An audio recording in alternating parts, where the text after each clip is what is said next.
Hello, everyone. Welcome back. Episode 3 of Better Life. I'm Jake. That is Paul. And we're here because there is fucking drama in the sports world. There is drama, is there not?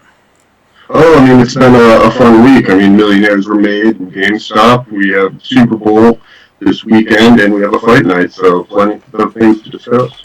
Plenty of game stonks. Plenty of game. How upsetting is it, man, that, people went to school their whole lives and worked the market every day just to be undone by people who calls it a stonk? Oh, yeah.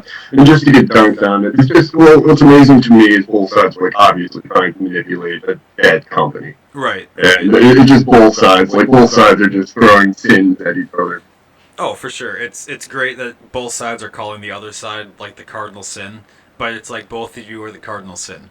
It's fun to kick back and watch this one play out. I also like that it's a large component of this has been Robinhood, and it's I don't know, maybe get a real broker. Yeah, Like, just for what it's worth, like Robin Hood, it's because they were being asked for $7 billion, like in order to yeah, cover all those brokerage fees. They were being asked for 7 billion. I mean, what fucking company has 7 billion besides Amazon and SpaceX and shit? Like, it doesn't really exist.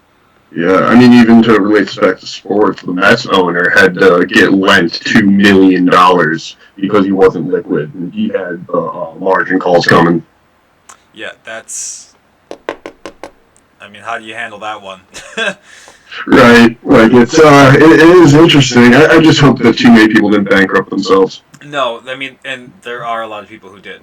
By the way, I'm reading some tweets on. I mean, there are a lot of tweets of people who obviously didn't bet everything and they're still holding just for the sake of holding it. They're not worried about losing it.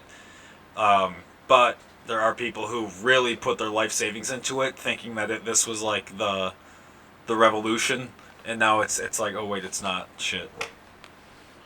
Yeah, it's definitely something particularly cool about people who have month to month expenses throwing their money at GameStop. Month to month, what? Expenses. Oh yeah, They've got bills to pay, and yeah. then they're just throwing the livelihood at GameStop. But oh well, let's get to the Super Bowl.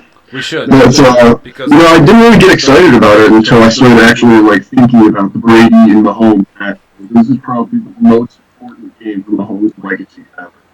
Like we saw last week, or 2 weeks ago, we saw Brady come in and beat Aaron Rodgers, and that discussion settled. Probably that match won't happen again. If you ever talk Brady versus Rodgers, it's Brady. He won. yeah. So yeah, so I think that's really it comes down now to Mahomes, and he's going to have to step up and see if he can take down the Golden Boy. Well, he's not going to be able to take down the Golden Boy by himself, number one. But it is interesting to see Brady's capability of hopping on a team and having like LeBron status on the team, where they go from being, I mean, the Bucks, which was like just the laughing stock for a very long time, and then Brady gets there, and it's like, oh, Gronk's coming out too, by the way, and oh, look at my squad, and then they just go down there and just tear that shit up. Yeah, the Tampa Bay Patriots. The But yeah, Tampa. the other thing is this is the ultimate radio Super Bowl. I feel like everyone knows these players. These aren't I don't want poke fun at certain fans or whatever. But the Bills were playing. Does anyone really know the deep lineup of the Bills? I don't know. I feel No, like I talk to our aunts and uncles about unless you're every from player on the Buffalo. line right now. The thing that's weird about Buffalo is like that city is like, man, we love our players. Everyone's coming here. We support you forever. And all of the players are like, hey man, I'm requesting a trade to get the fuck out of here. The players just Yeah. don't respect the fans the way the fans love their players in Buffalo. It's so fucked up. It really is. But then there are some fans that'll show up, just cheer and throw rocks, Oh just yeah. to show up in disgust. Oh yeah. Oh yeah. I mean, our home state, we have plenty of fans in Wisconsin that love the Packers only when they're doing well. And then the minute that they lose, it's like, fire the head coach, fire everyone, fucking trade away. It's, holy shit, guys. God, So another thing is this is obviously Tampa Bay's home field advantage, right? It's their first time home in a field long time. they're playing in, and I was just seeing how often this has happened, and I don't think any team, at least I didn't look very hard. I don't think any team has won at home, so this could be a cornerstone of Brady's legacy. No. But I saw a bunch of players saying that it didn't feel like a home field, that there was just so much media coverage, so much movement, and sometimes they weren't in the same rooms that they were used to being in, so they were in the same building, but the media was different, the locker room was different, and it didn't really feel like they were at home. Hey, I'm just gonna pause this real quick. I gotta fix one thing. Give me 1 second, guys. Okay, sorry about that. I had to fix something real quick, but we're back. Anyway, talking about Mahomes and Brady matchup and how it doesn't feel like it's a home field advantage for them because of the media circus going on down there. Is it because of Tom Brady being back in the Super Bowl, just joining the Bucks, that there's this much media hype? Because it seems like there is more than usual. Yeah, I mean, it could be Tom Brady, but it is, it's a Super Bowl. There's always giant media coverage. But, I mean, the other thing is, I want to see in the next few years how people compare Tom Brady versus Belichick. And it's like, do people come to New England to play with Tom or play for Bill? And I think we're going to find out in a few years. How many years do you think that one's going to take to iron out? Three. 3? And 3 years. and what's your take? Most likely, I'm going to guess that your take is they came to play with Brady. Yeah, and collect a Super Bowl ring while they were there. Well, at least a Super Bowl ring. You might get 2 or 3 while you're fucking there. Like literally, Yeah. there was that time when it was just like when people were just like, Jesus fucking Christ, can the Patriots just stay the fuck away from the Super Bowl for 1 goddamn minute so we can watch? I mean, New England sports really do have a great sports area over there. Like they really do. But yeah, I kind of think that people were going for the Super Bowl and for Brady's goat ship. Yeah, I mean, he's played in the league for 20 seasons, and he's appeared in the Super Bowl in 10.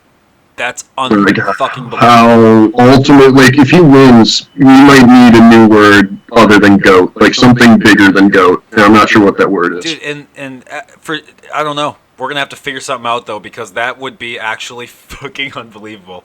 He doesn't. He's got to like his hands are gonna start warping from all the rings that he's got around all of his goddamn fingers.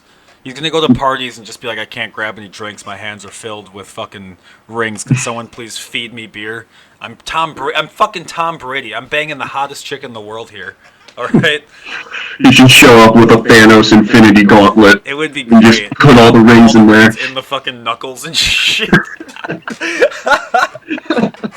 That And would just be snap great. his fingers and turn the bell And with he would be money. the only one who would be able to do it too, and no one would be able to do shit about it. He could show up with the gauntlet, and everyone would be like, "Fucking Tom Oh my Brady, God. God damn it!"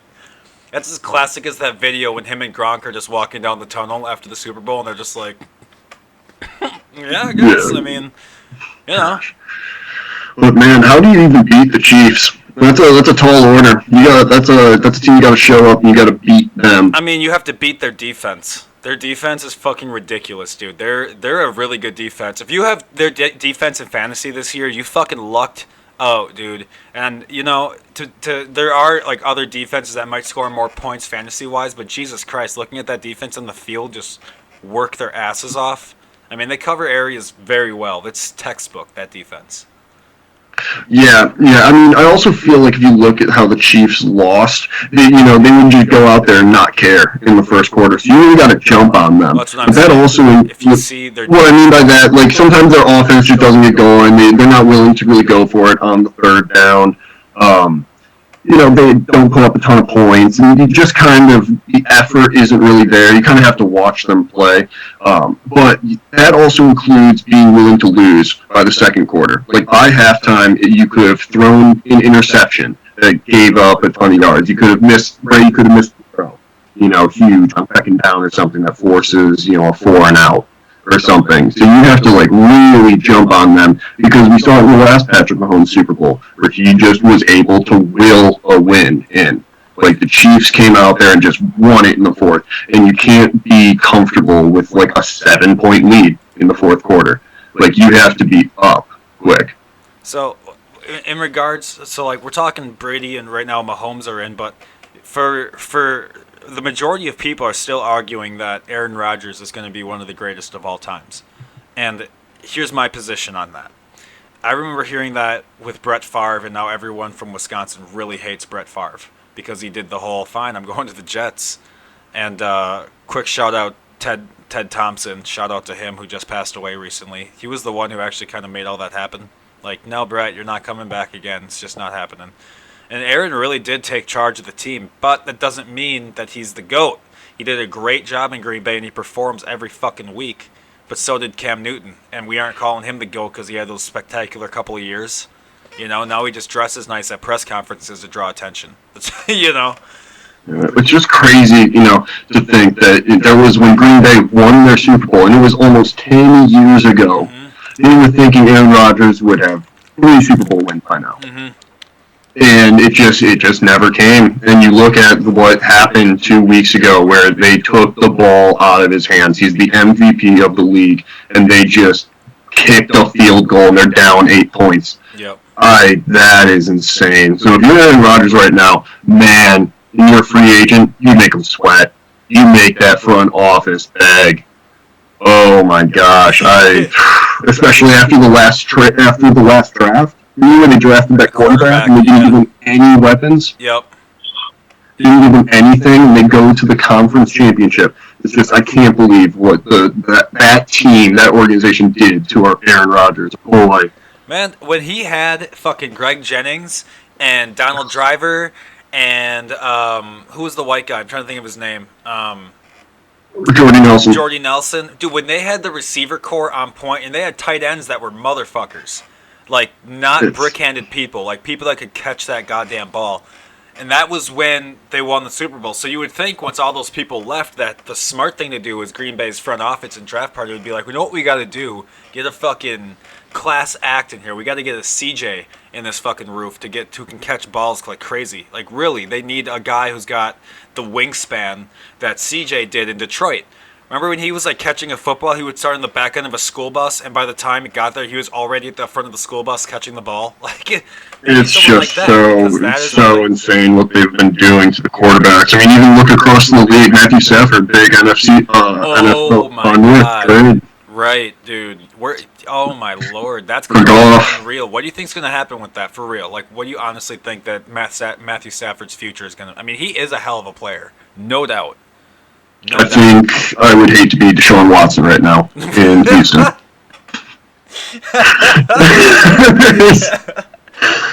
Like, he probably woke up this morning and realized that he's got to start negotiating real hard. For real.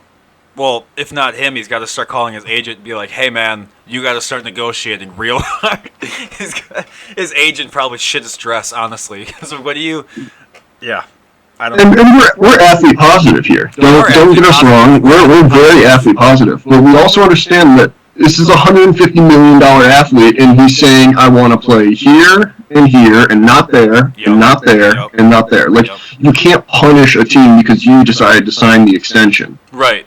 Like, that's the thing. Like, he signed a 4-year extension. So it's, I don't know. Again, you want to be on the athlete side. You don't know what's happening behind closed doors. Well, no, but this is that line, too, where it's almost like you might think Deshaun Watson might not have even known, too, where people, some people like to think all the humans aren't hive-minded at all in that, but I would disagree because people are conflicting thoughts all the time and weighing, like, options over another one. You would think that if he would have known that, he might not have signed that extension if Stafford was making... Like, if he was already rumoring the opinion in the locker room before, which I highly doubt he was, just to keep his job security... then I'm sure Deshaun Watson might not have signed that 4-year extension. But then, shit happens. Well, it's just weird. He signed that extension when they knew that Hopkins was gone. Like, he was just so confident that they were going to build weapons around him, and they didn't. It's not like they had a garbage year. It's not like they were the Chargers or they were the Lions. Right. They just had loser stink on them, where you just the world against these teams. Like, you would just, know that they would go for a field goal and the wind would take it or something. Right. And that's not Houston. Like, Deshaun had a good team. They had stars. It's a marketable place. Like, Houston's a giant city. And I'm sure there are a ton of reasons why he's unhappy. But, man, he's a $150 million athlete. And if he rides the bench, next year he sits out or he does some quasi-retirement scheme, he's going to owe the league $30 million cash. Yeah. Like, he's going to make money because, he did have the bonuses and he's a professional athlete making a ton of money. But it's like, I'm sure he's not going to want to give that money up quick. Sounds like a fucking pretty shitty PRD, man, let me tell you what. Yeah, man.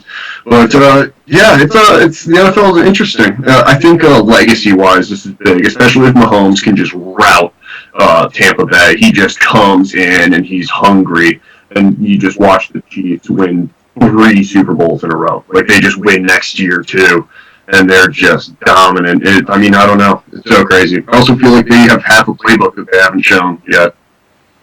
I mean, maybe, but at the same time, why would they keep half the playbook unavailable? Well, Mahomes was injured. I Oh, think that they, stayed pretty vanilla. you're right. They're also a team that goes for it on 4th down a bunch, and we've seen some really tricky stuff from them. So if they're able to pull off these 4th downs without a timeout to like really think about what they're doing, that means it's in the playbook. He says no to play. Like this isn't something that they drew up during a TV commercial. You're for So sure right. I don't know. I mean, this is obviously just me speculating. We'll No, find out. that's for sure right, though. I mean, at the professional level, they aren't just like, all right, man, fucking here's my hand. We're doing here to here. And you're going to do a post route. Like, that's not happening. It's just not happening. You're right. It's guaranteed. Um, One thing I wanted to ask, you wrote losing the Super Bowl as a fan, not an athlete. What do you mean by that? So it's as a fan, right? So I grew up a Chicago Bears fan. They've only been to the one Super Bowl when Rex Grossman went out there and fumbled the snap, Yep. and they haven't been back Hey, man, since. I'm a Like Titans fan. They that. lost on the 1 yard line in '99. I remember. I remember. Oh, it stings. Like obviously the athletes they want to go to the Super Bowl. We talk about the media coverage. Like it's a big event, like the Olympics. Like a lot of people go to the Olympics, and then there's not a chance to win. But they go for the free McDonald's. They go for all of the fanfare Well, they go to of the it. fucking But Olympics, man. but yeah, just as a fan, man, I remember like you sometimes if you're a Buccaneers fan right now and they lose and Tom Brady leaves and the receiving core leaves, you're gonna be devastated Oh for yeah. years to come. Oh yeah. Do you think he's done after this year? I mean, he only signed 1 year, so what do you think he's doing? I have no idea. Here's my opinion. I Here's have no my idea. opinion. Here's mine. If he wins a Super Bowl, I think he taps. I don't know. Maybe he goes and collects a WWE Continental belt at this point. Like the guy just wins at everything. I don't know. You know what? You know what I like about it too is like people just love to hate him, and he just doesn't give a shit at all. Like people hate him all day long, and he's like, I can't hear you. My metally rings are too fucking loud, clanking on all these Just championships that I've got. What's that? A couple Teflon. MVPs? I can have those. You want me to hand those MVPs over? I've got a couple. Like, he's won just about every fucking award that he could win in the NFL at this point. Yeah. So the title of this podcast is Better Life. So dude, what's a final score prediction from you? Do you Okay. think this is a close game? Okay, I think it's a close game, and I don't think it's high scoring. I'm thinking this shit's gonna be like 21-14, with the Bucks on top. That's truly it's going to be something like that. I don't think they're going hard. I think defenses are going to be strapped and ready. I don't think you're going to see the Chiefs come out in the first quarter lazy. I mean, we might see some sort of fucking thing where remember back in like 2013 when the Super or beginning of 2014 that Super Bowl when the Seahawks just came out and just slammed the gas on the Broncos and just throttled them. Or was that 20? I don't remember when that was. But Yeah. I don't think you're going to see that with the Chiefs. I think you're going to see them come out strong, and I think it's going to be low scoring.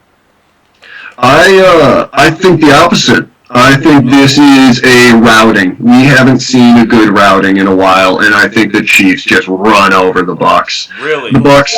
I think the Bucks are living charmed lives. Really shocked. What the fuck? But no. I was thinking, you've got the Packers just give it away at the end. New Orleans, they throw 3 interceptions. The Bucs haven't had to beat anybody, and the Chiefs, you've got to go out there and beat them. And Brady's magical. The guy is magical. That team, Gronk. What if he goes out there and has 4 huge catches and just runs dudes over? Like that's possible. Who even knows? But I think the Chiefs might run them over. I think something like a 35-10 or like a Okay. 35-13. Is it going to be that score final or that score at the halftime, and then people are going to leave the stadium, and then they're going to come back and just roll over the other team, like they did with like you did with the Patriots. Yeah, I mean, I just think that the Bucks are going to have trouble scoring, and the Chiefs have drives. Like if you go right now, I watched the Chiefs play, and they just can't be stopped. they never see fourth down.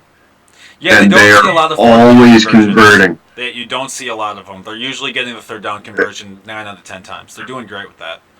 It's it's a team that they might literally have to get sick of winning before they lose.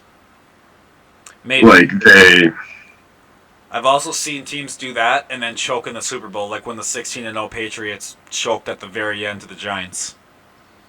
Yeah, I mean that's what I mean. Like it might take a banana peel performance to beat the Chiefs. A banana peel? What do you mean by Yeah. banana peel? Oh, like the guy slips on a banana peel walking walking into the arena. They just win by chance. Yeah, it's just you find out Mahomes really didn't pass concussion protocol. It's just a fake Mahomes in there. Yeah.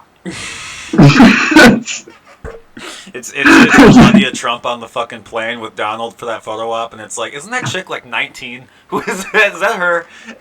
Do you remember that picture? Was that even her? She probably just had really good makeup. The one thing I do like about the Super Bowl is that my bookie right now. About that? All right. There's 215 props. You have things for how long the game's going to last, whether Mahomes is going to score more touchdowns than Manchester United scores soccer goals. Yeah, dude. Like Yep. There's weird ones on here. So it's like I wanted to do some kind of research and maybe give some lines, but man, it's not what lines can you find, it's what lines do you not want. It's like, okay, here's a point spread. How many points? So you can find all of your spread totals. It's if you want to throw $50 on it, you can. It can be fun. Right. Well, what I'm doing is I threw $50 on the under 56.5 on the Tampa Bay Buccaneers. That's what I did.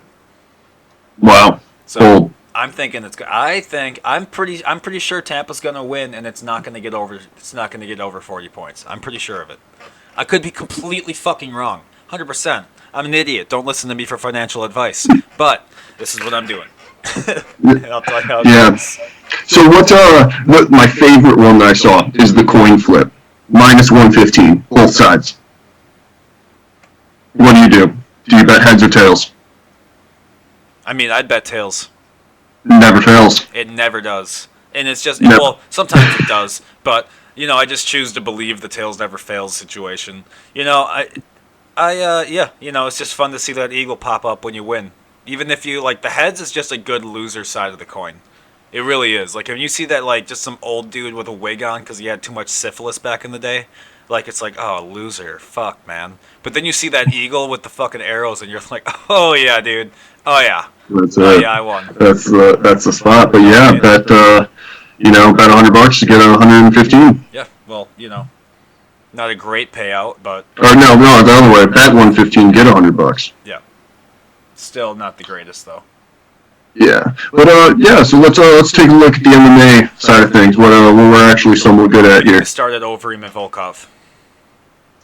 Yes, and that's in your neck of the woods over in Vegas. It is here in Vegas. It's actually right there at the MGM. I looked at it out my window. But man, so I guess we can start with a little bit of news. So as the last time we spoke, we had the Otto Azaitar news. Yeah. The guy had a coach jumping through balconies to hand him a bag, and he was cut immediately. And he gave his wristband to some people outside, and they skimped the COVID protocols. Let's back up. We didn't discuss the coach giving bags through we didn't talk about that. We only talked about the wristbands outside. So what happened with the coach? I didn't hear any news about that. Yeah, so apparently he had a friend or a coach or somebody was jumping through balconies with a backpack. What do you mean jumping through balcony? How do you jump through a balcony? Like just jumping onto someone's balcony and then going inside, or? Like from the hotel balconies. They were connected. He was parkouring. Oh! Yeah. For what reason?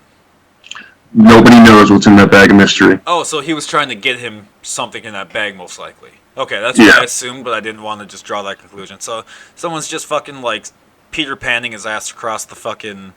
Wow, that's pretty interesting. Yeah.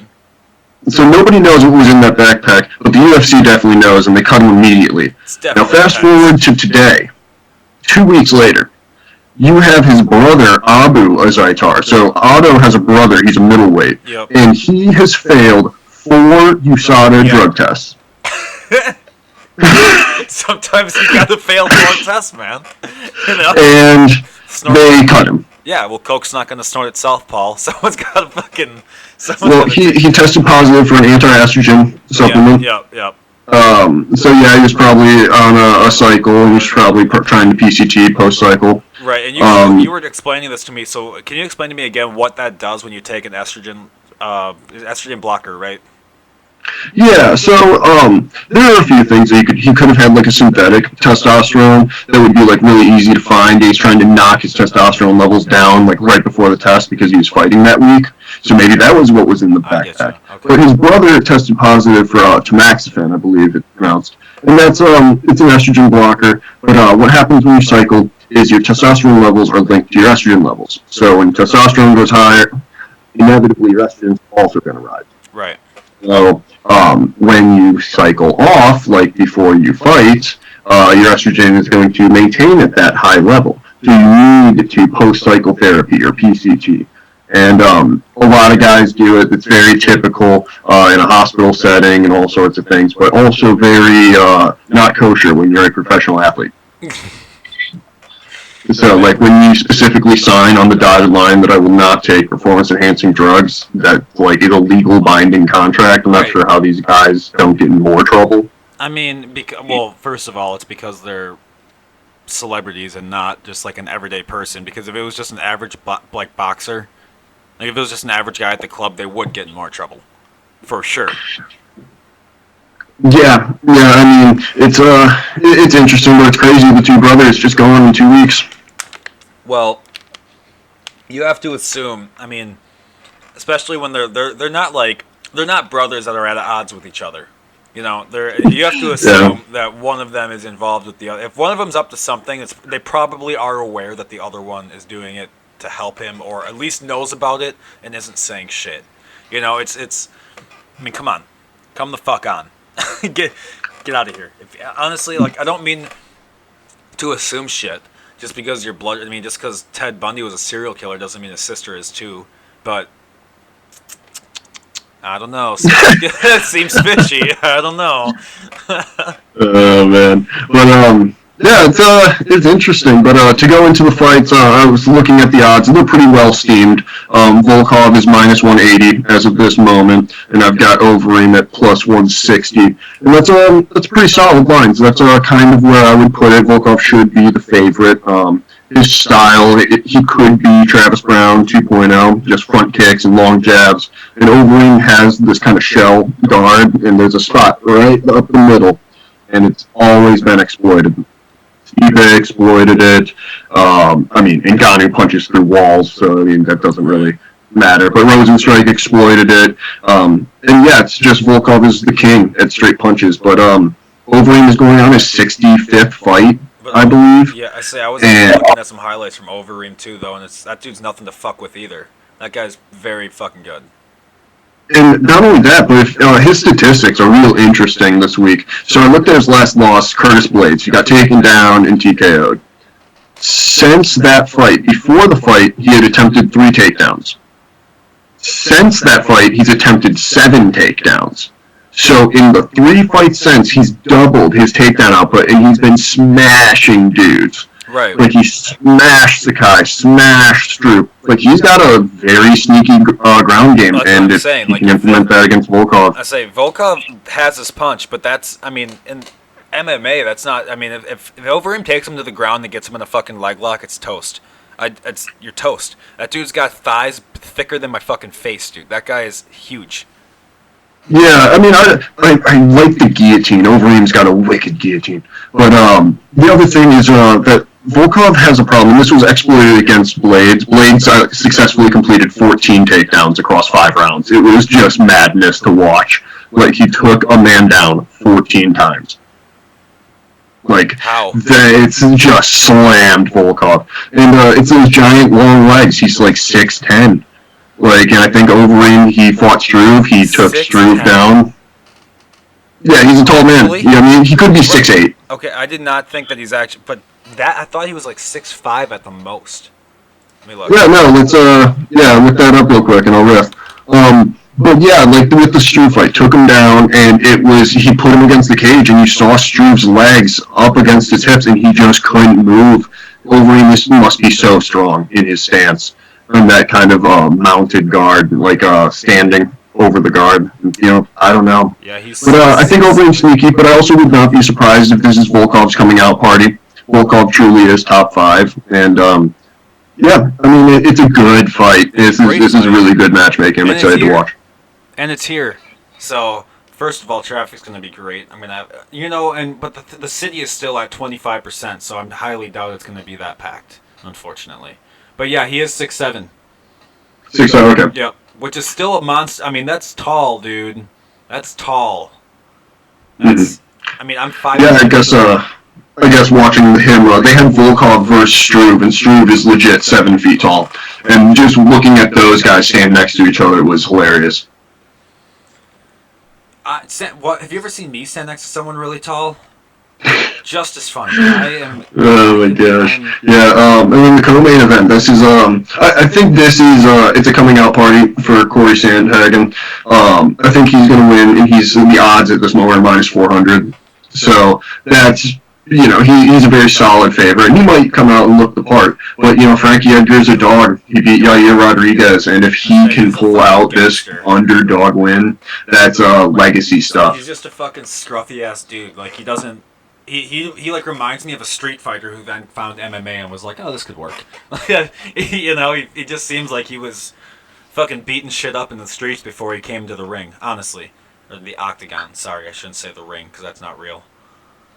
His boxing coach, Freddie Roach, owns a pizzeria on the East Coast. Really?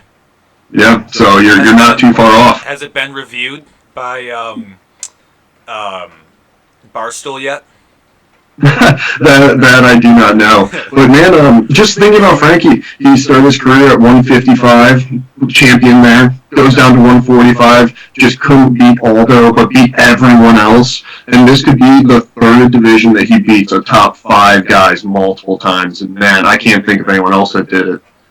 You've got Conor moved 3 divisions, but he didn't look that great. You got Jared Cannonier, he's moved 3 divisions, and he's, done well. He has knockouts in all 3 divisions. But man, if Frankie can pull the rabbit out of a hat this weekend, that would be amazing to watch. Sandhagen's just younger.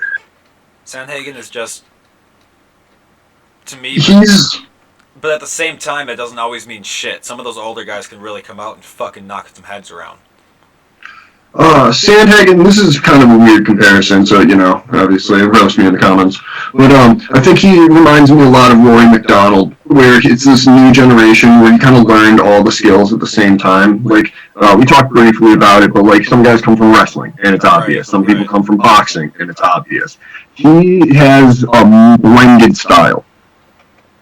And that blend of style is tough for people to figure out, and you watch guys and they just can't figure him out. Marlon Moraes thought he had him, and you see it, and he just gets bewildered and spinning head kicked. Like, that's, like, okay. Right, no, for sure.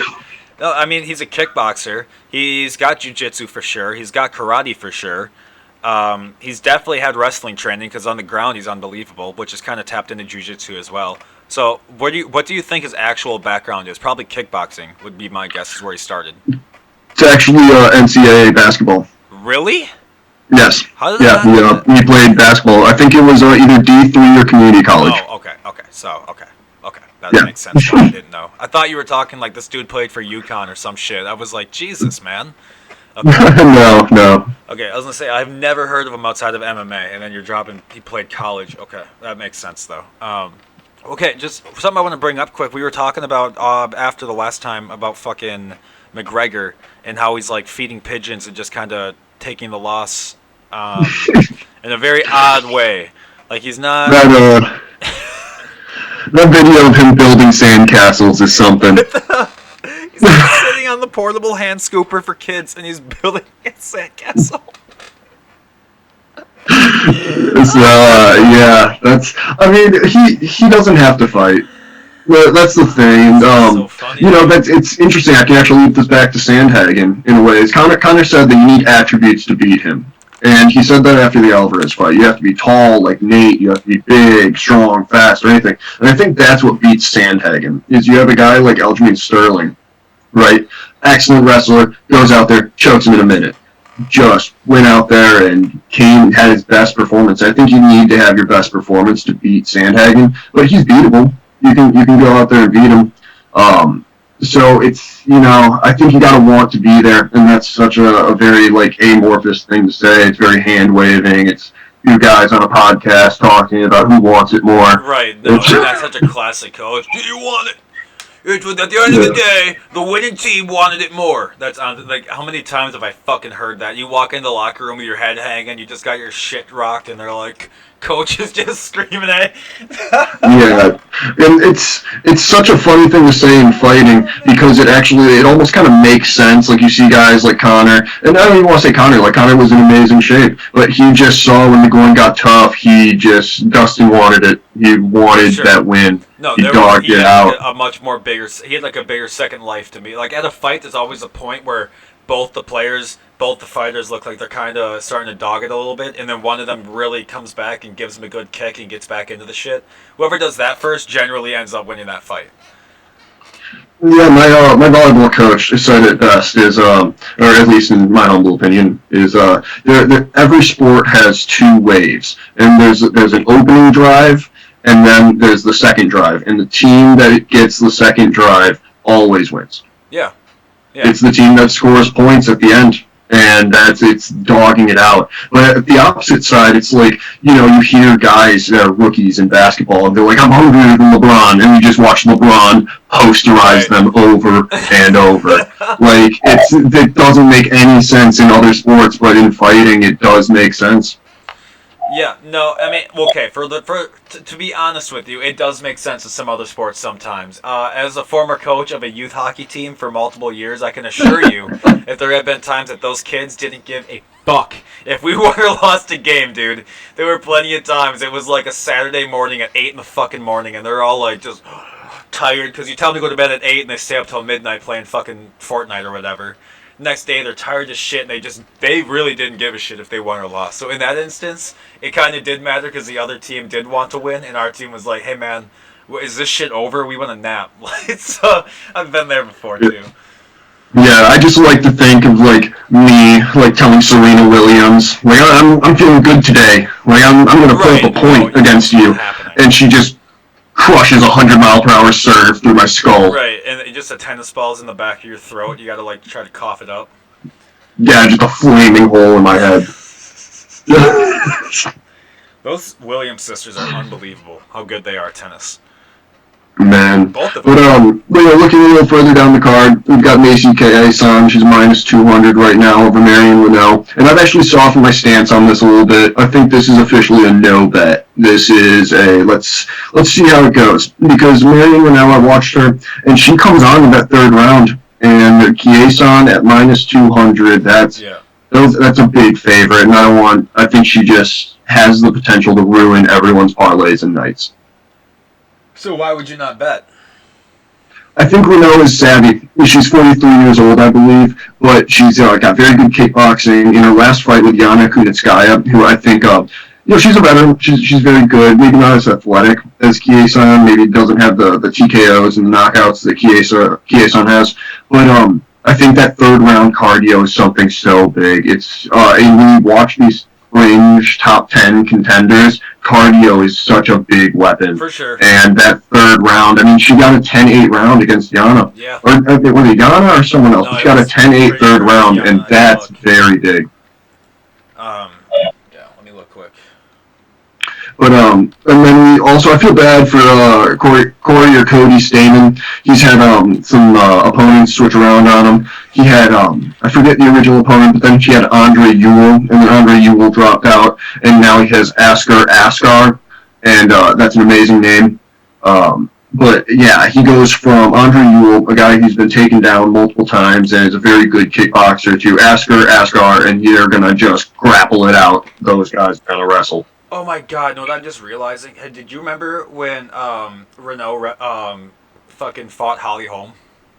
Oh yeah, and very early in her career, man, that's when people thought Holly was a stinker. Yep. That's when she came over from boxing, and people were like, "Ooh, I don't know. Yep. I don't know about this boxer." Yep. But it also goes to show that MMA takes time. It takes such a long time, and you can't, relating everything back to Conor, you can't take days off. Not at all. Dude, that picture that you sent me where you were showing me Conor like loose and then Conor tight between like him taking on that boxing stance, and because in the last episode we were talking about how Conor kind of has taken on more of a boxing approach since the fight with Mayweather, and that picture fucking sealed the deal. I mean, it was next. I mean, you go back and you see the fights beforehand too, and his arms are out in front, and he just seems to get after him. And you're right, he almost looks like an Irish whiskey pub fighter, like you know what I mean, like the cartoon guy who's got his like the Fighting Irish logo. That's literally what Conor looked like before, and now he honestly looks like a boxer. And I don't even think that stance is entirely wrong. I think all stances have merit. That boxing stance, I mean, Nate used it against Conor pretty well and boxed Conor's face off in the first fight. I think all styles have their merit and they have pros and cons.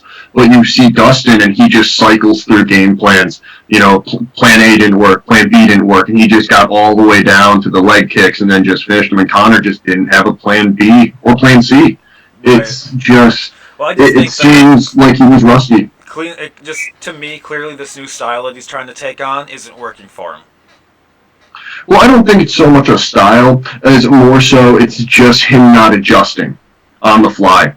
Like, Conor can still throw those kicks. Like, Conor can still bounce around on his toes. Doesn't.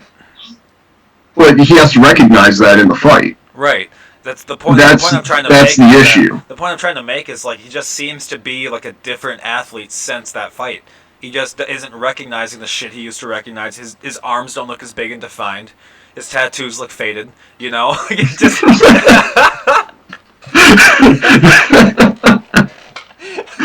Yeah. Oh my gosh. Yeah. The spirit is gone.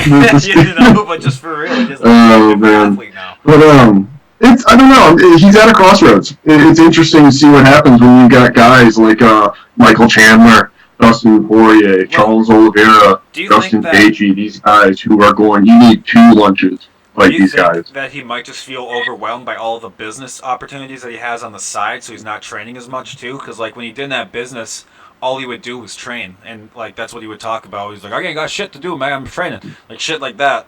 But now he does have shit to do. And I don't think he is training as much. Yeah, and I think the other thing that he really suffers from is the camp. You look at Dustin Poirier, he's in Florida with the greatest fighters the planet has ever seen. And Conor has all of his coaches looking at him, telling him how good he looks. Right. No, for sure. Especially like he got some of the Stalin in him, where everyone would just dare not say anything rude to him because they don't want to get fired. Where they just or in Stalin's case murdered. But maybe Conor's case, he's been known to throw some chairs at buses or two. He's been known to be a little bit of an asshole at times. Yeah, I mean, he even said it on the first podcast here that you can listen to. It's everyone owes Conor. Everyone in the UFC roster owes Conor a thank you. They do. The pay-per-view moving to ESPN, the purchase from WME, IMG, like everyone owes Conor a big hug. Just purely the bottom line revenue, just purely that, you owe him a thank you. I can't even imagine if I had to look at the financial charts of the UFC pre and post McGregor. I mean, it's the same thing as pre and post that doctor who came in and cleaned the shit up when everyone was using PEDs all the time. And then that doctor was like, all right, we're done here. And it's like pre and post that age too. Like UFC. Jeff Nowitzki, yes, Golden Snitch. Yeah, the Golden Snitch. Golden Snitch. Yeah. Gosh. You can thank Brendan Schaub for that. How was he so good compared to everyone else? It's more so. It's not just him. It's USADA. It is the UFC decided that they were going to clean up the sport, and they spend millions of dollars to clean up the sport, and USADA is the third party. It's basically just the investment level that changed what happened. Okay, I get it now. So yeah, it's the entire third party. They just notify the UFC, hey, this guy tested positive. Oh. That's probably pretty good, though. You think the UFC wanted Brock Lesnar to test positive? No, definitely did not.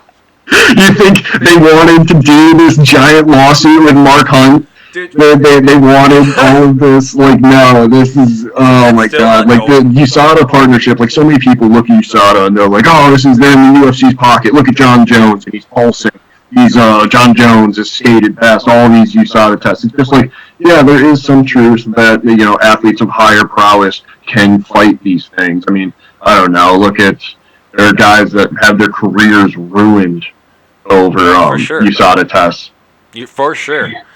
Someone should even make. I feel like someone should make like a fucking TV documentary for Netflix about that guy. Like, here was the UFC before, and it's just like an image of a chick with holes all in her face of meth, and then it's like, here's the UFC after, and it's the same picture of the woman getting out of a rehab clinic. Like, that's what we need to see. Yeah, like UFC. Paige Van Zant and Sage Northcutt on the front, just blonde, blue eyes, flexing like Power Rangers. Reverse the Lindsay Lohan downfall, and that's what we want to see. We want to see. Yeah.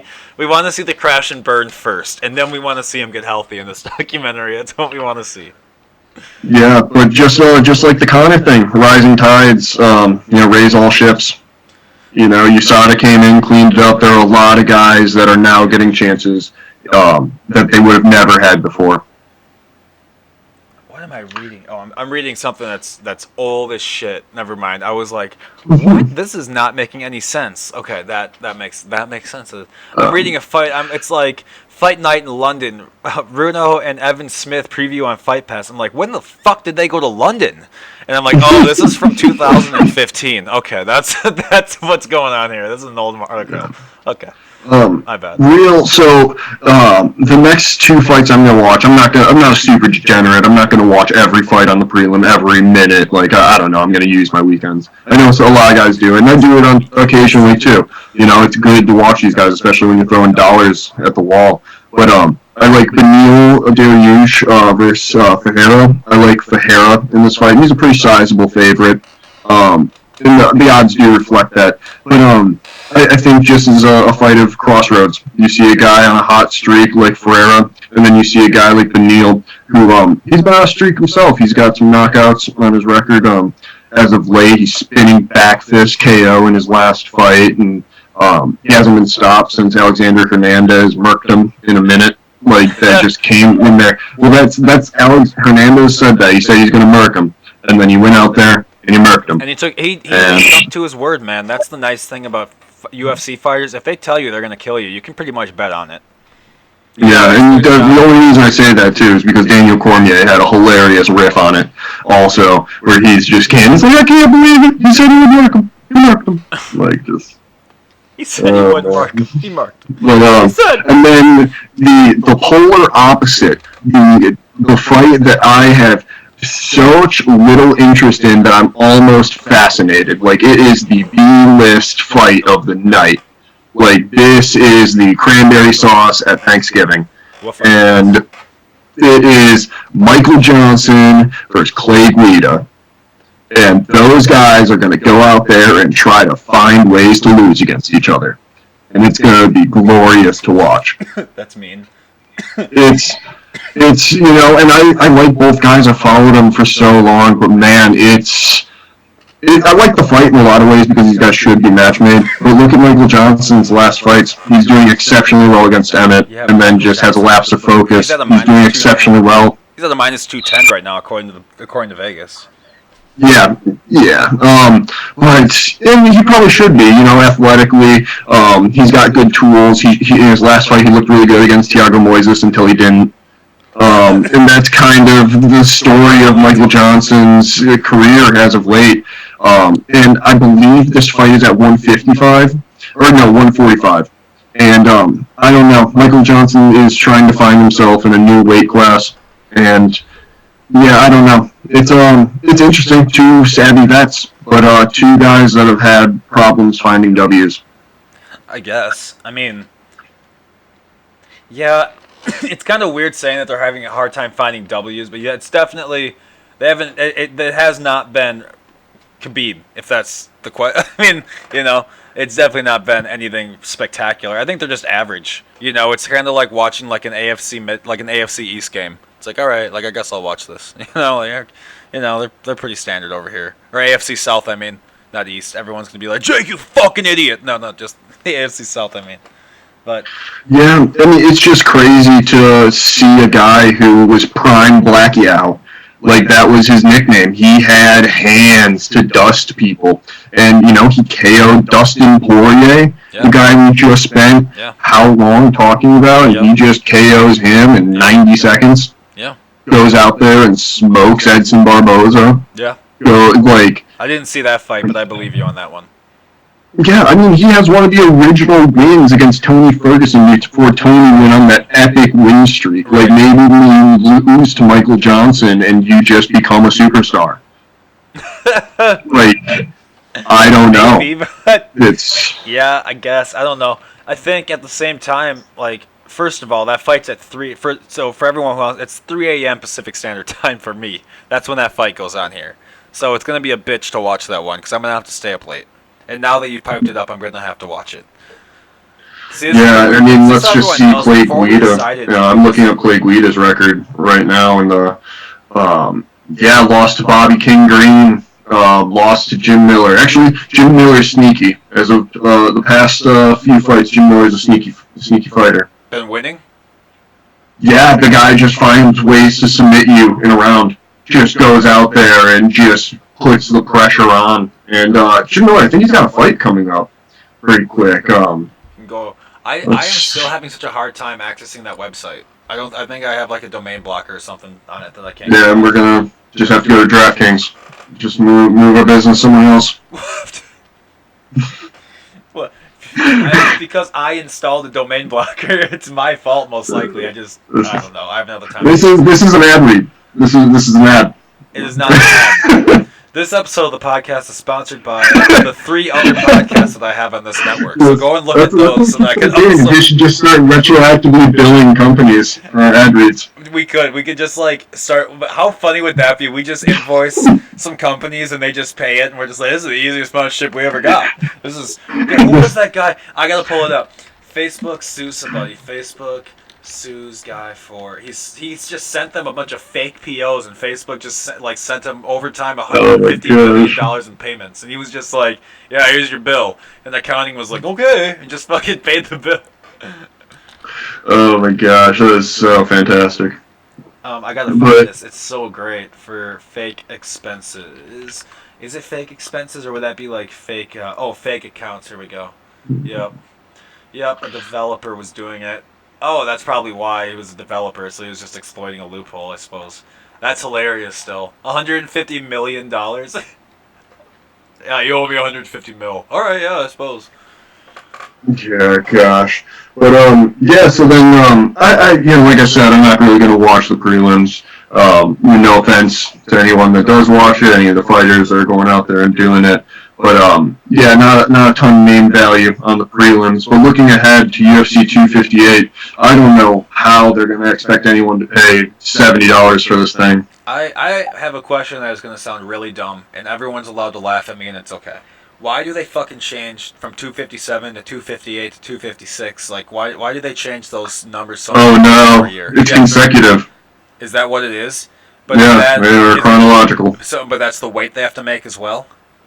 No. It's last week was 257. The next week is going to be 258. The week after that, 259. And then they number them based on the platform. So 258 is a pay-per-view. But then there's UFC on ESPN. There's UFC on ABC. So that was Max Holloway versus Kelvin Cater was UFC on ABC 1. Oh, okay. So it's almost like a hotel building too, where they number it based on the floor you're at, but based on the position that you're fighting. I get you. Yeah, no. So actually, after explaining that makes a little bit more sense. I was ready to roast you. Shout out. Sorry guys, big dummy over here. Big dummy. Man, they had the co-main event fallout, so that was Chris Weidman versus Uriah Hall. Yeah. And I had Chris in that fight. I like Chris. I think he was just going to wrestle him. I think Uriah Hall, we saw it in his fight with Anderson, that he takes his time. He really does take his time to establish his jab, establish his kicking range, and I don't think Chris would give him that time. Chris isn't much of a defender compared to... Chris is much more of the old style McGregor where he kind of goes for the fucking hip right away. Where, he'll go for a takedown immediately. Where... Yeah. where he's not really doing the stand back and take a look how things looking. Where do I plot my? No, by the time he's done plotting, you're already fucking on the ground getting wrestled. Which I think he was a wrestler. Is that correct? Like he actually did Yeah, wrestle. he's got the All-American Yeah. tattoo. He's Yeah. the all. I mean, that's his nickname, the All-American. Yeah. But Yeah. yeah, he tested positive for COVID, and they rescheduled that fight. So I know they offered Michael Chandler the spot to have an emergency co-main event spot, but the other side fell out. So This quickly. I don't know who's going to be the co-main on this thing. This quickly after the other fight. Isn't that kind of quick? Yeah, but he's got no damage. If he was going to take it, you know, but he said he would take it. He booked his flight to Florida.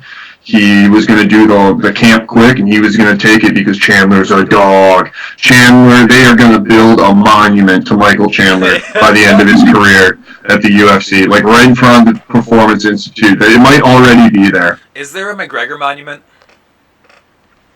There's probably an entire gymnasium, the McGregor Performance Institute. I want to see. Did the UFC name anything after? Oh my gosh! But yeah, it's so crazy to me that they're going to try to. They look at the product, they look at the McGregor, they look at the Usman versus Burns, and they're like, yeah, this is worth the exact same amount of money. He doesn't have a monument or even a gym, so he has actually nothing in the UFC with his name on it. But as I'm looking this up, I'm seeing now that Nate Diaz was shitting on Conor after the loss in 257. Dude just is so fucking mouthy, man. That dude loves to fucking talk shit. He just does.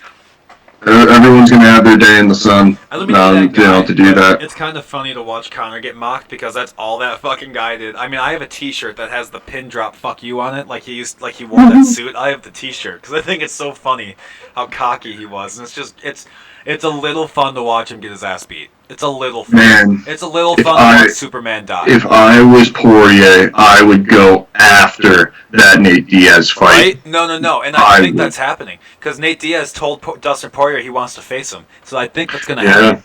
I think it's going to happen. I don't think it's going to take long. Well, these guys, that would be a feather in his cap. It'd be fun. That would be a huge. That would be put Dustin Poirier in a cannon and blast him to the moon.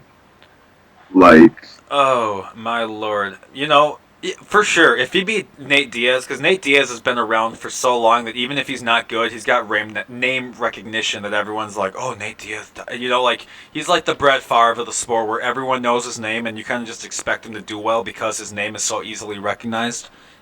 Like, yeah. I mean, you could even make the argument that if the doctor didn't stop that fight, him and Jorge would still be fighting today. Like, they would still be dogging it out in the ring. Like, if there was no ref, no anything, they would still be... They're just beating the shit out of each other. Just dogging it. Oh, God. You know one of my favorite fights to watch? I actually YouTubed this the other day, but I watched fights that had to be stopped by police. And it was like when cops had to come in by like the tens to pull two fighters off of each other. It's like, man, I would be the scaredest cop ever. I'm the first cop on that scene to pull I would be so afraid this dude punches me in the nose. I'm gonna have to get a Michael Jackson nose. Like it's gonna be fucked up. I don't want to be that cop. I don't know how there's not one guy in sales at the UFC that's like, hey, we have this ESPN Plus subscription service. Maybe, just maybe, they already have their cards on the account. Like, just change the price of the pay-per-view. Make this thing $30. Mm-hmm. Like, you have to subscribe. Yeah. You're already there.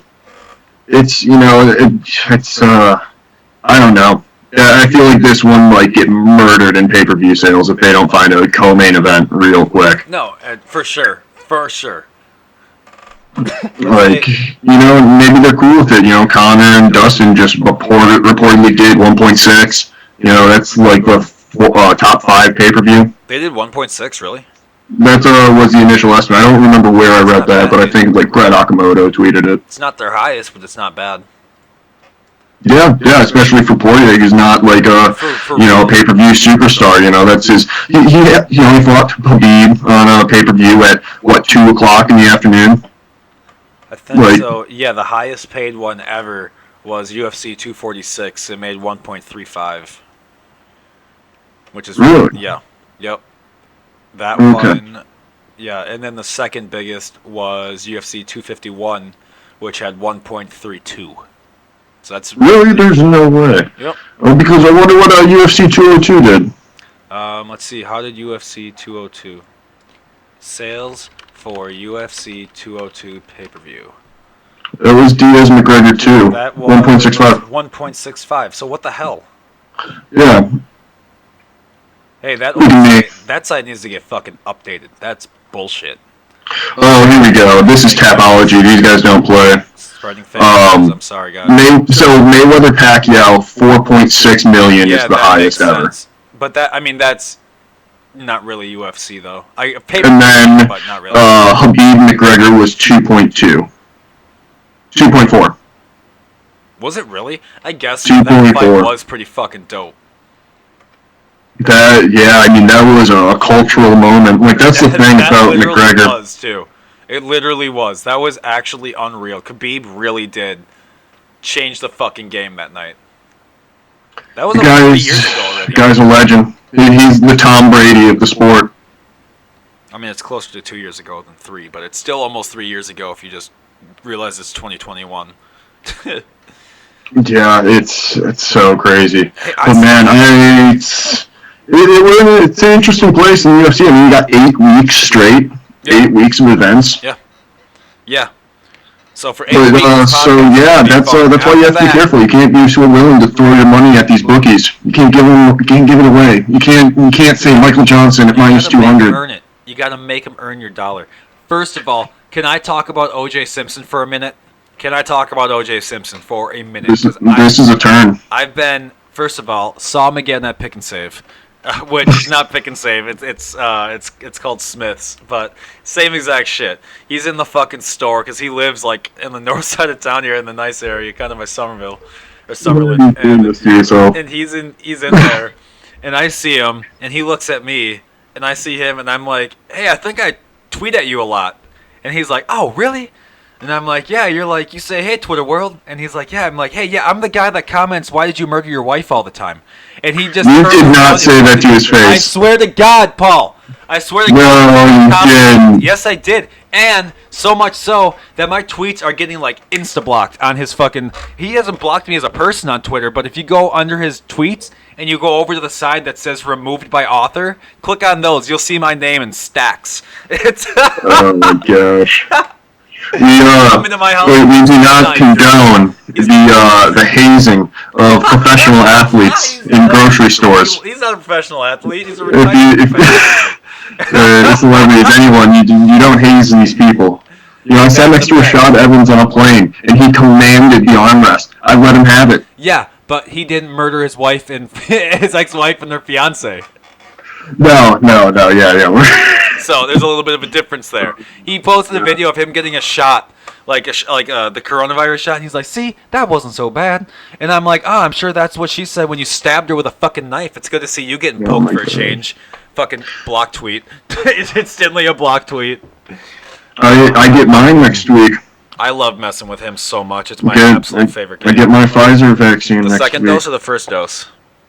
The first. Oh, congratulations. How are you going to feel?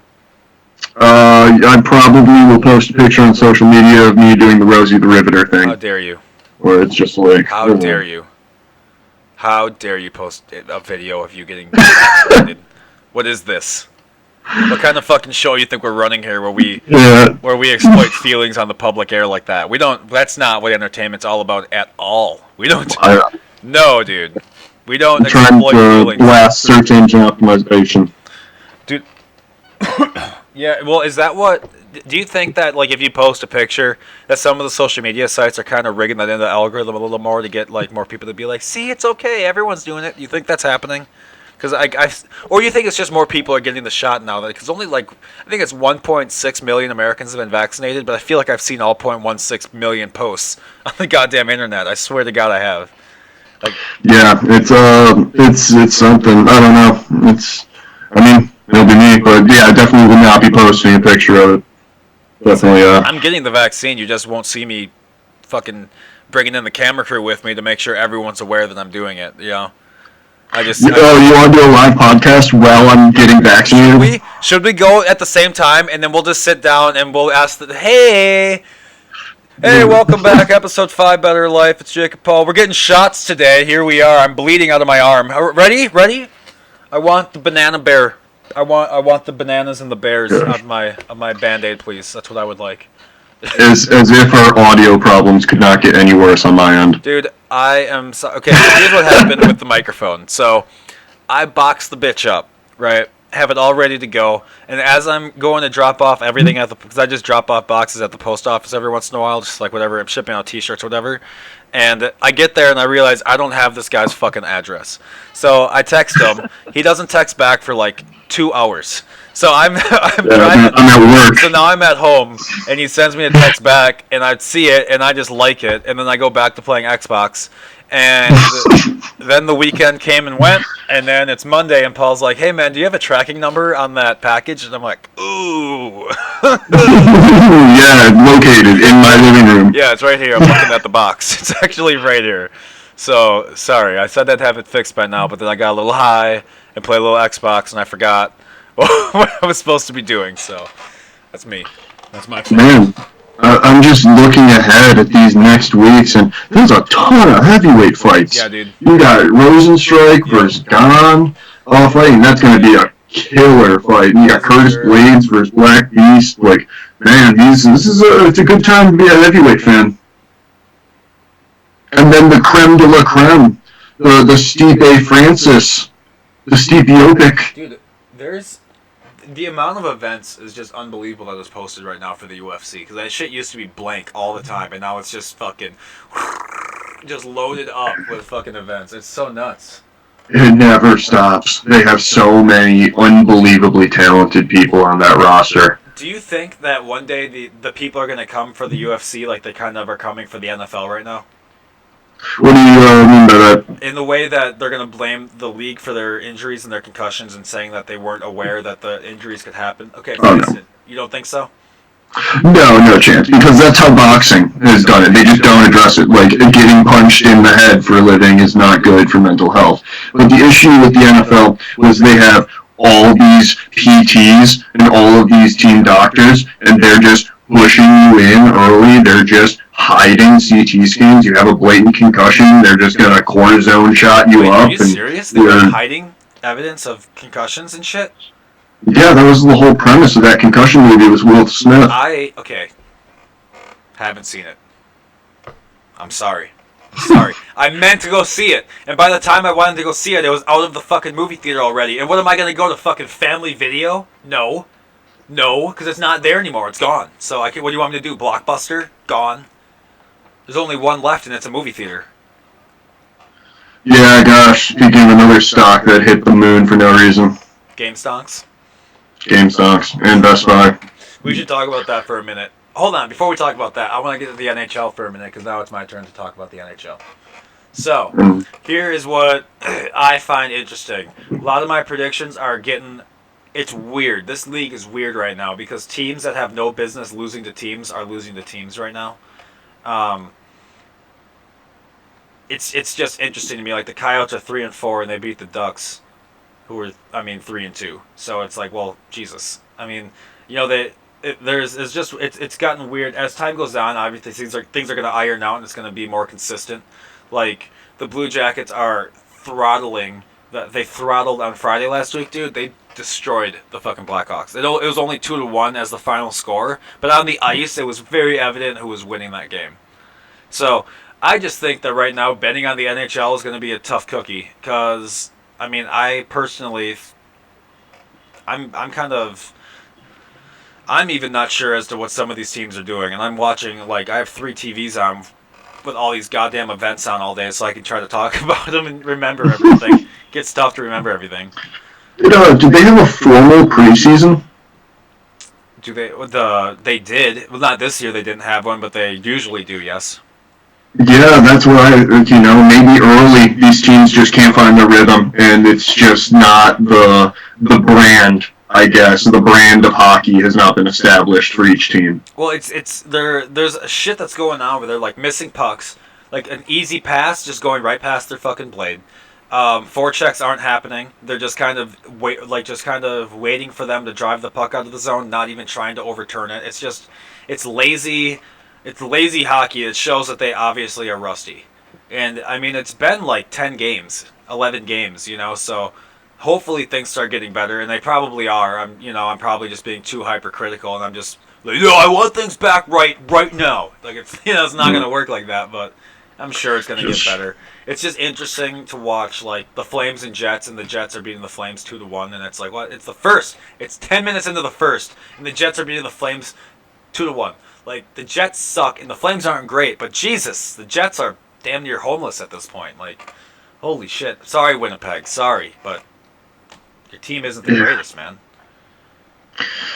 This is their second Jets, if you didn't know. The first Jets that were there, the team didn't really survive well, and they moved to Arizona, where they're still continuing to die to this day.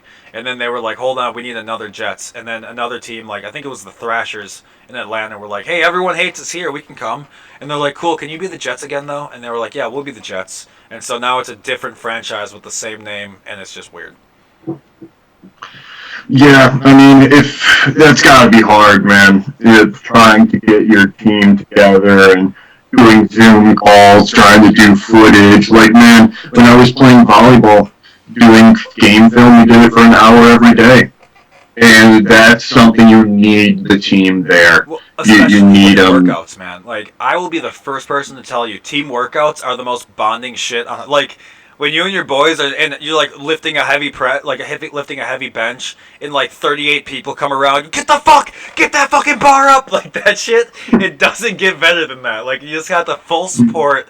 Whether your max is 100 pounds or 300 pounds, your homies are there for you. So, like, that shit matters. So, like, when these dudes are doing home workouts, zooming in with their freaking personal trainers from the team, it's not the same. It's just not at all the same. Yeah, I mean, it's tough. I mean, I remember Giannis was saying that he hasn't touched a basketball in, like, months, and I was like, you could build a stadium. Like, go in your backyard and construct one, man. Poor kids can do that. What are you doing? What are you talking about? Yeah, it's just like, I think a lot of these guys are just, we say rusty, but man, it's crazy. But then we shame the people that do go to giant camps and work out with their masks on, who we're like, whoa, that's a little unsafe. I don't shame them. That's not me. I am under the opinion, I truly don't give a fuck what people do. If you want to go out there and fucking die, I'd do it. Die. Whatever. Fuck you. If you're an old person and you're at risk of dying, most likely you should be staying home. But at the same time, I have the antibodies tested, and I have the vaccine, and everyone's asking, well, not yet, but I'm getting the vaccine next week. And everyone, like, what's cool, point quick, if you're an Uber or Lyft driver, you get first line into the vaccine line. So you can just say, hey, I drive for Uber, and just walk into a Walgreens and get the shot, like, day up, seriously. So that's my 2 cents there. But that's a little PSA. But I'm just saying, I don't think I need to be this super sensitive freak anymore. Like, I have all the immunity cells, like the T and B cells, and I have the, after taking the blood draw, they're like, you've got it, and they're like, well, could be an asymptomatic symptom, and it's like, no, the CDC says that's not possible. Well, we're still saying it anyway for now. What? Thought we were going with science here, guys. Whatever happened to science? So, that's where I draw the line at, like, where science actually stops. And where opinions of politicians start, and that's where I draw the line, personally. So I'm not going to shame someone. It's tough to be selfless. It's for me. I mean, I do not feel threatened at all, but I would feel terrible if I was, a long haul asymptomatic person, which I'm not. I get tested twice a week, right, for work, and but if I went to the grocery store and passed it on to someone, just, wings of a butterfly in Africa cause a hurricane in Florida. Well, I'm just curious. So, like, after you get the vaccine, are you still worried about that? I mean, I will still wear a mask and still go on. And just to make other people comfortable. Right. Are you doing it do my share. Are you doing it to make people feel better? Well, it's never been about me. Right, I'm just asking, are you doing it to make people feel better, or are you doing it to protect yourself? Like, I'm just curious, genuinely. And to protect myself, of course, and everything. But yeah, with the vaccine and the antibodies and stuff like that, again, this is next week. So maybe by next week I'm speaking perfect Mandarin and I'm licking the floors. No, I highly doubt it. I highly doubt it. You know, here's the thing too. On my one of my other shows, Cloud Surfing, I talked with a guy, Todd Hagopian, about a lot of the shit that's going on with like the vaccines have nickel in it, dude. It's got heavy metals, bro. No, it fucking doesn't. It doesn't even have mercury in it. Shut the fuck up. That's so old information. That's like from the 40s and 50s. That shit is gone, dude. We're like a full world war past that.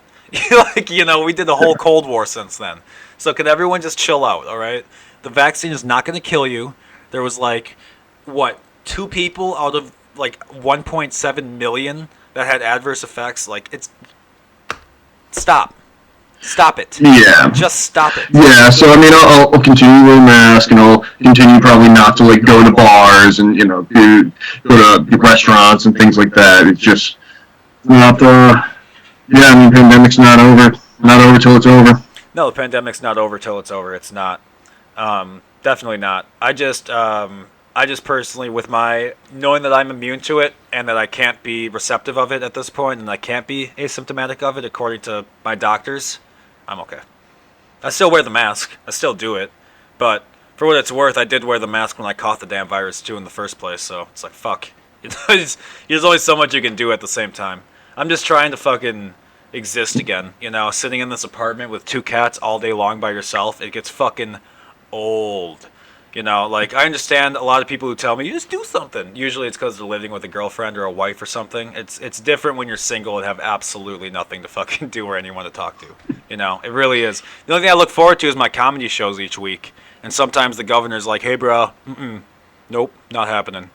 Not this week. No, so, you know, if you're not gonna... Yeah, what's your upcoming stuff, Calvin? I saw, are you doing, like, online? Like chat room stuff? Well, I was on Clubhouse, and I did a virtual show on Clubhouse, and I really didn't advertise it because I wasn't sure how that was going to go, and I didn't want to be embarrass myself. It didn't go bad, though, dude. The only weird thing is that when you're talking, when you're on stage, the weird part is you want to pick, like, 10 other people to be on stage with you, not, like, everyone. But you want some people, because if you keep everyone down, and in Clubhouse you have to get invited, just so everyone knows. Like, if you want to be on there, you have to, like, ask someone who's on there to get on, because it's trying to avoid trolls. Like, if you think someone's an asshole, you're obviously not going to invite them onto the group. Because the worst thing is when people come into your show, there's like, like shit like that, and you're trying to fucking talk. Like, it's the worst. But yeah, you keep some people up who are able to talk too, because everyone who's muted, if you're just telling jokes and hear nothing back, no feedback, you have no idea if that joke was good or not, and you might have just shit the bed. You're just not sure. So it was good to like test it out and see what's good before I even advertise something like that again, because yeah, it was okay. It wasn't I mean, it's doing this, talking like this, and it's like, hey, what about the fucking airlines, right? Fucking fantasy, you know, it's shit like that. But otherwise, my next show is on, what is the date? Let me see. It's the 2nd today, which means I have a show on the 8th, the 12th, and then finally the 15th of the next week is the 15th is the pay-per-view taping and the event. So it's going to be both like available. It's going to be taped as well as like live streamed as well, so you can watch it at the same time. So if you do miss it, by the way, I've had like 10 people text me, hey, how'd the show go? Don't ask me that. If you ask me how the show goes, that means I know you didn't come to my fucking show. And if that case happens, don't ask me how my show went. It's fucking available for all of you motherfuckers on the internet. It's available for everyone to watch in person. Pre-buy the tickets, buy the tickets, or after the event's done, you could rent the show. If you want me to tell you how the show was and my jokes for free, it's a pay-per-view event because I need money. Guys, I need how you go to work to have money. This is my work. So don't try to fucking undercut my ball sack here. Buy the goddamn ticket. Don't ask me for free shit. I might offer Isn't that funny? Shit. I might offer some people some free tickets. Doesn't mean I'm offering everyone a free ticket. The people I'm offering free tickets to are key people who have been in my team helping me with this. So if you hear, that guy got in for free, yeah, because he set up my website. So deal with it. Let's just talk back to whatever we were going to talk about then. Oh man, I was ready to go. Sorry, dude. Because people have like they're loyal to restaurants and like loyal to bartenders. Right. Like, this person hooks me up. Right. This person gives me the deal. And it's just like, well, why are you doing that to this person? Right. For real, like, if you're able to go to a Starbucks every morning, you can support your goddamn friend on Patreon or something, dude. Like, People are such assholes to their friends, but then they go and meet this dude 6'9" with a tattoo on his face with clown hair and rapes little girls, but he makes cool songs, and they all go buy his shit in the hordes. Like, dude, fuck all of you. This dude rapes little girls and you're giving them millions of dollars to make music. Fuck all of you. Go support your friends on Patreon who are making better shit. That's my rant. Yeah, man. For real. But, yeah. Fuck, man. Stop asking me for free shit. It's not free to make the content that I make. It costs money. But yeah, send me that mic. I definitely will.